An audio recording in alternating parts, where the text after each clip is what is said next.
Hello and welcome বন্ধুরা, welcome to official website চাকরি পাওয়ার সঠিক ঠিকানা। আজকে হচ্ছে গিয়ে সেই প্রশ্ন, যেই প্রশ্নগুলো গতদিন করা হচ্ছিল তার পার্ট 2 31। আমরা আগের দিন 31 খানা প্রশ্ন মানে 30 খানা প্রশ্ন করেছিলাম, যেখানে কিনা তোমরা তোমাদের মার্কস গুলোকে কমেন্ট সেকশনে কমেন্ট করেছিলে। আজকে তার সেকেন্ড পার্ট 2, যেখানে কিনা সেই হট প্রশ্নগুলোই তোমাদের সামনে নিয়ে চলে এসেছি। তার পরবর্তী যেই প্রশ্নগুলো আরো পরীক্ষার জন্য ইম্পর্টেন্ট, সেইগুলোও তোমাদের সামনে একদম আমি থালা সাজিয়ে দিয়ে দিলাম। তোমরা জাস্ট এইগুলোকে পড়ো, খুব ভালো করে প্র্যাকটিস করো এবং পরীক্ষায় গিয়ে জাস্ট লিখে দিয়ে আসো। ঠিক আছে, তো চলো পরবর্তী প্রশ্ন। বাংলার শেষ গভর্নর, ভাই সাহাব এটা বহুত ইম্পর্টেন্ট প্রশ্ন। বাংলার শেষ গভর্নর কে ছিলেন বলো ঝট করে। দেখো, এই যে চ্যানেলটার মোটিভ শুধুমাত্র তোমাদেরকে এই যে গাইড করাই, ঠিক আছে। আমরা মোটামুটি ব্যাকবোন দিয়ে এটাই সাপোর্ট চাইছি যে তোমরা জাস্ট এই চ্যানেলটা থেকে উপকৃত হলে একটা থ্যাংক ইউ লিখো। আমাদের নাম্বার 740772, একটু নাম্বারটা মুখস্থ করে নিও, 89089। ঠিক আছে, এই নাম্বারে তুমি আমাদেরকে হ্যালো পাঠাবে, থ্যাংক ইউ পাঠাবে, যা খুশি পাঠাবে, যে দাদা পিডিএফ চাই তাও তোমরা পেয়ে যাবে। আমাদের সাথে কন্ট্যাক্ট করো, আমরা তোমার সাথে অবশ্যই কথা বলবো, আমরা কথা বলতে ভালোবাসি। পরবর্তী প্রশ্ন, বাংলার শেষ গভর্নর কে ছিলেন বলো চট করে। তো কোশ্চেন নাম্বার 32 এর আনসার হবে আমাদের লর্ড উইলিয়াম বেন্টিক। মনে রাখবে, লর্ড উইলিয়াম বেন্টিক ছিল বাংলার শেষ গভর্নর। ঠিক আছে, পরবর্তী প্রশ্ন, ব্রিটিশ সাম্রাজ্যের দাস ব্যবস্থা নিষিদ্ধ করেন কে বলো। ব্রিটিশ সাম্রাজ্যের দাস ব্যবস্থা নিষিদ্ধ করেন কে? আমি তোমাদেরকে অপশনগুলো পড়ে শোনাচ্ছি না, কেন? সঠিক উত্তরটা শুধুমাত্র আমার মুখ দিয়ে তোমার কানে পৌঁছাবে এবং সঠিক উত্তরটা তোমার কানে ট্রিগার করবে যে এই প্রশ্নটার সঠিক উত্তর। এবং তুমি অপশনগুলো তোমার চোখের সামনেই আছে, তুমি অপশনগুলোকে দেখে নাও জাস্ট। আমি যদি 14 রকম অপশন তোমার সামনে বলি আর পরীক্ষার হলে গিয়ে যদি তুমি কনফিউজ হয়ে যাও, এটা যাতে না হয় সেই কারণে আমি শুধুমাত্র সঠিক উত্তরগুলোই তোমার সামনে বলতে থাকবো। তো এটা নিয়ে যেন তুমি ভেবো না যে স্যার পুরোটা বলছে না কেন। ঠিক আছে, এটা একটা সাইকোলজিক্যাল ফ্যাক্ট যেটা আমি স্টাডি করেছি, তো সেটা দিয়ে আমি তোমাদেরকে এই জিনিসটা শেখাতে চাইছি আর কি। নাও কোশ্চেন নাম্বার 33 এর আনসারটা কি হবে বলো। তো কোশ্চেন নাম্বার 33 আনসার হবে গিয়ে জর্জ বার্লো। ঠিক আছে, দাস ব্যবস্থা সরিয়ে দিয়েছে জর্জ বার্লো। পরবর্তী প্রশ্ন, বঙ্গদর্শন পত্রিকা সম্পাদনা কে করেছিলেন? তো আমি তোমাদেরকে বলেছিলাম books and authors very important. আর এই যে একটা জিনিস, সংবাদপত্র পত্রিকা এগুলোও কিন্তু খুবই গুরুত্বপূর্ণ। এই যে প্রশ্নগুলো হট প্রশ্ন হিসেবে ধরা যেতে পারে। তো কোশ্চেন নাম্বার 34, বঙ্গদর্শন পত্রিকার সম্পাদক ছিলেন আমাদের বঙ্কিম। তো বঙ্কিমচন্দ্র চট্টোপাধ্যায় ছিলেন এই পত্রিকার সম্পাদক।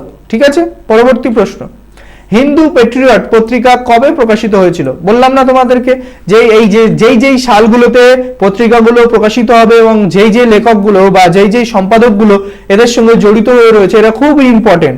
তোমরা অবশ্যই করে এইগুলোকে খুব ভালোভাবে একটু গুরুত্ব দিও।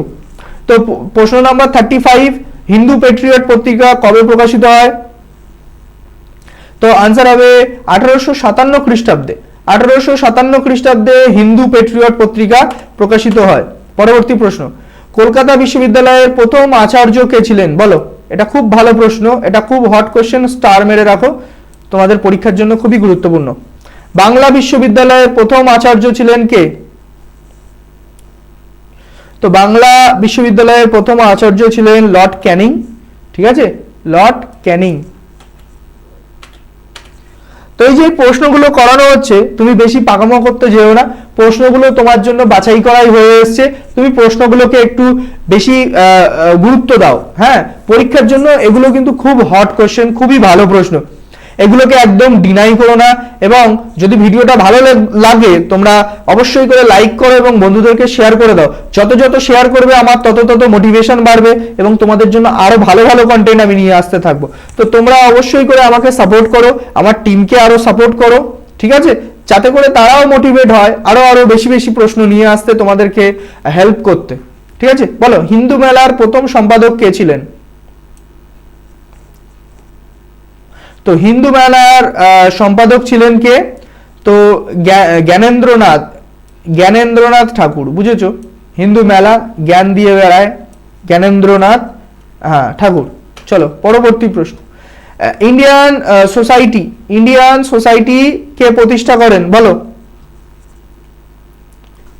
তো ইন্ডিয়ান সোসাইটি আনন্দের সঙ্গে আনন্দমোহন বসু প্রতিষ্ঠা করেন, ঠিক আছে? ইন্ডিয়ান সোসাইটি প্রতিষ্ঠা করেন অপশন সি আনন্দমোহন বসু। পরবর্তী প্রশ্ন, নিচের কোনটি প্রথম বাংলা সংবাদপত্র? বুঝেছো? প্রথম কিন্তু বাংলা, প্রথম সংবাদপত্র নয়, প্রথম বাংলা সংবাদপত্র বলো? তো এটা তোমরা অবশ্যই উত্তরটা জানতে এবং সঠিক উত্তর করেছো কমেন্ট সেকশনে। সমাচার দর্পণ। সমাচার দর্পণ হচ্ছে গিয়ে বাংলার প্রথম সংবাদপত্র। পরবর্তী প্রশ্ন, প্রশ্ন নাম্বার 40। এই এক্ষুনি আমরা 10টা প্রশ্নে পৌঁছে গেল। আমি একটু ফাস্ট করছি যাতে করে আমরা কম সময়ে বেশি পরিমাণ প্রশ্ন তোমাদের সামনে উপস্থাপন করতে পারি। তো সেই কারণে, এবং তোমারও প্রিপারেশনের টাইম খুব কম সময়ে যাতে বেশি পরিমাণ, যেহেতু এগুলো হচ্ছে গিয়ে ভাই তোমার জিকে জিএস এর প্রশ্ন, তো সেগুলো অল্প সময়ে বেশি পরিমাণ জানাটাই তোমার জন্য কল্যাণের। এটা ম্যাথস নয় বা রিজনিং নয় যে তুমি একদম জিনিসটা একদম ঠিক করে শেখা। এটা তোমার বেশি প্রশ্ন শেখা এবং তোমার মনে রাখার বিষয়, ঠিক আছে? আমি সেই জন্য চাইছি তোমাদের টাইম শর্টেজ যেন না হয় এবং অল্প সময়ে যেন বেশি প্রশ্ন প্র্যাকটিস হয়ে যায়। তো চলো, সংস্কৃত কলেজ প্রতিষ্ঠিত হয়েছিল কত সালে কত খ্রিস্টাব্দে বলো ঝট করে? তো সংস্কৃত কলেজ প্রতিষ্ঠিত হয়েছিল 1824 খ্রিস্টাব্দে। পরবর্তী প্রশ্ন, ইংল্যান্ডে দাস প্রথার অবসান ঘটে বলো? ইংল্যান্ডে দাস প্রথার অবসান ঘটে বা অবসান হয় কত খ্রিস্টাব্দে? 1834 খ্রিস্টাব্দে ইংল্যান্ডের দাস প্রথার অবসান হয়, ঠিক আছে? মাথা রেখো 1934। তো 1909 খ্রিস্টাব্দে ভারত শাসন আইনে যে নামে পরিচিত ছিল, ভারত শাসন আইনটা 1909 খ্রিস্টাব্দে যে নামে পরিচিত ছিল সেটা কি হবে বলো? অবশ্যই জানো, মরলে মিন্টো আইন। কি নামে পরিচিত ছিল? মরলে মিন্টো আইন, ভারত শাসন আইন 1909 খ্রিস্টাব্দে এটা নাম ছিল। চলো পরবর্তী প্রশ্ন, গান্ধী আরউইন চুক্তি কবে স্বাক্ষরিত হয়েছিল? দেখো এই প্রশ্নটা আবার রিপিট হলো, আর এটা খুবই হট কোশ্চেন, এটাকে স্টার মেরে রাখো। তো গান্ধী আরউইন চুক্তি স্বাক্ষরিত হয় কত সালে বলো? তো 1931 খ্রিস্টাব্দে। 1931 খ্রিস্টাব্দে গান্ধী আরউইন চুক্তি স্বাক্ষরিত হয়েছে। পরবর্তী প্রশ্ন, মুসলিম লীগ কবে প্রতিষ্ঠিত হয় বলো? তো মুসলিম লীগ প্রতিষ্ঠা হয় 1906 খ্রিস্টাব্দে। মনে রাখবে অবশ্যই করে মুসলিম লীগ, এটাও একটা হট কোশ্চেন, এটাও খুব ইম্পর্টেন্ট কোশ্চেন পরীক্ষার জন্য। WBSSC, group C, group D, railway, যেই পরীক্ষাই হোক না কেন, জিকে জিএস এর দিক দিয়ে এইসব প্রশ্নগুলো খুবই গুরুত্বপূর্ণ। তুমি খুবই ভালো করে প্র্যাকটিস করো এবং পিডিএফ যেটা তোমাদের লাগবে তোমরা আমাদেরকে আমার এই নাম্বার 7402728989 এই নাম্বারে তুমি আমাকে একটা হাই পাঠাও এবং বলো স্যার আমার পিডিএফটা লাগবে, আপনি দিন। তো আমি মোটামুটি তোমাকে পিডিএফটা প্রিন্টেবল ফরম্যাটে দিয়ে দেবো, কোনো ওয়াটারমার্ক থাকবে না, স্ক্রিনশট রেস্ট্রিকশন না কিছু থাকবে না, তুমি একদম নিজের মতো পিডিএফটা পেয়ে যাবে। এই চ্যানেলটাই হচ্ছে অফিসিয়াল ওয়েবসাইট নিজের মতো পাওয়ার জন্য। তো তুমি সবকিছু নিজের মতো পাবে, জাস্ট এই নাম্বারটা একটা হাই পাঠাও, স্যারকে জিজ্ঞাসা করো স্যার আমি কি পিডিএফটা পেতে পারি, দেখো তারপর কি হয়। চলো পরবর্তী প্রশ্ন, দ্বিজাতি তত্ত্বের অবতারণা করেন কে? এটা খুব হট কোশ্চেন। এইসব প্রশ্নগুলো দেখেছো শেষের দিকে একদম দারুণ প্রশ্ন আছে। যারা প্রথম দিকে ভিডিওগুলো ছেড়ে চলে গেছে তারা কিন্তু তুমি ভাবো তাদের কম্পিটিশন থেকে তোমরা এগিয়ে গেছো। একদম ভিডিওটাকে পিছন দিক দিয়ে ছেড়ে দেবে না, ভিডিওটাকে শেষ পর্যন্ত দেখো। শেষ পর্যন্ত দেখলে আরো যেসবগুলো খুব ইম্পর্টেন্ট কোশ্চেন সেগুলো সব স্যারগুলোই লাস্টের দিকে রাখে, ঠিক আছে? তো দ্বিজাতি তত্ত্বের অবতারণা করেন কে বলো ঝট করে? তো এটা হবে সৈয়দ আহমেদ খান। এটা খুব ভালো প্রশ্ন, হয়তো সহজ প্রশ্ন, কিন্তু পরীক্ষার জন্য অতি গুরুত্বপূর্ণ প্রশ্ন হিসেবে এটাকে চিহ্নিত করা যায়। তো দ্বিজাতি তত্ত্বের অবতারণা করেন সৈয়দ আহমেদ খান। পরবর্তী প্রশ্ন, লৌহ মানব নামে কে পরিচিত? দেখো ভাই এইসব প্রশ্নগুলো পরীক্ষায় আসবে না তো কোনটা আসবে? এটা আসবে, আমি তোমাকে অ্যাসিওর করছি। তো লৌহ মানব বলা হয় কাকে বলো? প্যাটেল বাবুকে, সর্দার বল্লভভাই প্যাটেলকে লৌহ মানব বলা হয়। পরবর্তী প্রশ্ন, ইন্ডিয়ান ইন্ডাস্ট্রিয়াল কমিশন কবে গঠিত হয় বলো? ইন্ডিয়ান ইন্ডাস্ট্রিয়াল কমিশন কবে গঠিত হয়? তো এটা হয় 1916 খ্রিস্টাব্দে। ইন্ডিয়ান ইন্ডাস্ট্রিয়াল কমিশন গঠিত হয় 1916 খ্রিস্টাব্দে। পরবর্তী প্রশ্ন, শ্রীকৃষ্ণ বিজয় ভাই সাহাব, এই সব প্রশ্নগুলো তো পরীক্ষায় আসবে। যারা প্রথমে ভিডিওটাকে দেখে কিছুটা ছেড়ে দিয়েছে তাদের থেকে তুমি 100% এগিয়ে আছো, আমি তোমাকে অ্যাসিওর করছি। এই সব প্রশ্নগুলো পরীক্ষায় আসবে না তো কি আসবে? শ্রীকৃষ্ণ বিজয় কাব্যটি এটাকে বলা হয় কি বলো ঝট করে? আমি জাস্ট তোমাদেরকে আনসার বলছি, তার জন্য এটা ভেবো না যে স্যার সময় বাঁচানোর জন্য বা স্যার তাড়াতাড়ি করানোর জন্য। আরে ভাই একটা কথা মাথায় রাখবে, তুমি যেটা দেখছো, আগেকার দিনে যখন আমাদের কাছে ভিডিও অডিও এইসব জিনিসগুলো আসেনি, তখন আমরা কি করতাম? বই পড়তাম, আর যেটা আমরা টিভিতে দেখতাম সেটা অনেক দিন মনে থাকতো। এখন কি হয়ে গেছে? সবকিছু অ্যাভেলেবল হয়ে গেছে, তুমি টিভিতেই সবকিছু দেখছো, তার মানে কি তোমার মাথায় অত কিছু থাকছে না? তো আমি তোমাদেরকে কি করতে চাইছি, পড়ায় তুমি বইয়ে পড়ছো ঠিক আছে, কিন্তু আমার চ্যানেল দিয়ে তুমি যেগুলো করছো সেগুলো তোমার নার্ভকে, অপটিক্যাল নার্ভকে একটা সেন্সরি একটা অনুভূতি দেবে, যেটা তোমাকে পরীক্ষার হলে হেল্প করবে। কিভাবে হেল্প করবে বলো স্যার? স্যার আপনি তো বলে দিলেন, কিভাবে হেল্প করবে বলো? তো দেখো, প্রশ্নটা যদি এমন শ্রীকৃষ্ণ বিজয় আসে, তোমার মাথায় কিন্তু আমার শুধু উত্তর লাইনটা তোমার কানের মধ্যে ভাসবে। তুমি যেটা দেখেছো সেটার থেকে আমার উত্তর লাইনটা তোমার মাথার মধ্যে ভাসবে। তুমি যদি ভুলেও যাও তাহলেও মনে করতে পারবে যে স্যার হ্যাঁ এটা আনসার বলেছিলেন। তো বলো, শ্রীকৃষ্ণ বিজয় কাব্যকে বলা যায় কি বলে? তো কোশ্চেন নাম্বার 48 এর আনসার হবে আমাদের পাঁচালী কাব্য। কি বলা হবে? পাঁচালী কাব্য, মাথায় রেখো।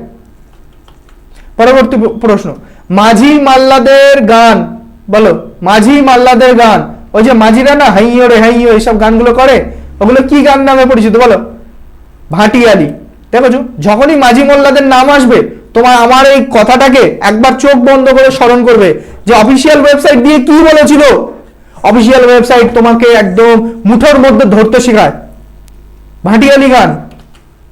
চলো পরবর্তী প্রশ্ন, চারণ কবি বলা হয় কাকে বলো? এই প্রশ্নগুলো ইম্পর্টেন্ট নয় তো কি ইম্পর্টেন্ট? তুমি বিবেচনা করো, প্রশ্ন সহজ, গ্রুপ সি গ্রুপ ডির জন্য কিন্তু ভাই কঠিন প্রশ্ন কি সে? ভালো প্রশ্ন অফিসিয়াল ওয়েবসাইটে পাওয়া যায়। এখানে আসো, ক্লাস করো, বন্ধুকে শেয়ার করো, তাকে বলো ভাই আয়, ফ্রিতে দিচ্ছে ভাই, কি চাই?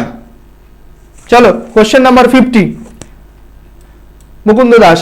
ঠিক আছে, চারণ কবি হিসাবে মুকুন্দ দাস। এবার ভাববে স্যার রেগে যাচ্ছে। না না ভাই, তোমার প্রিপারেশনের জন্য আমি সবসময় আছি, কোনো চিন্তা করো না। প্রিপারেশন এবং তোমার যে সাকসেস এখান থেকেই হবে, আমি বলছি। মুকুন্দ দাসকে বলা হয় চারণ কবি। পরবর্তী প্রশ্ন, আজকে আমাদের এই পর্যন্তই থাকবে, যেহেতু আর কোনো প্রশ্ন নেই। তোমাদের মোটামুটি অফিসিয়াল ওয়েবসাইট এই কতগুলো প্রশ্ন তোমাদের সামনে উপস্থাপন করেছে। তোমাদের চাকরির সঠিক ঠিকানা হিসাবে এটাকেই তুমি চিহ্নিত করে নিতে পারো, তোমাদের কোনো চিন্তা নেই। এখান দিয়েই ভালো করে প্রিপারেশন নাও, বুঝেছো? এখান দিয়েই তোমার প্রিপারেশন হবে, এখান দিয়েই তুমি সিলেকশন পাবে। তোমার আর অন্য কোনো জায়গায় ছোটাছুটি করার দরকার নেই, বুঝলে? আমি যেই টেকনিকগুলো ফলো করছি সেই টেকনিকগুলো তুমি একটু অ্যাডাপ্ট করে নাও।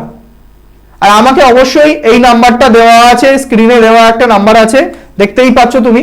সেই নাম্বারটাকে তুমি আমাকে হাই হ্যালো যা খুশি বলো, বলো যে স্যার আমি আপনার টিমের সাথে আছি, ঠিক আছে?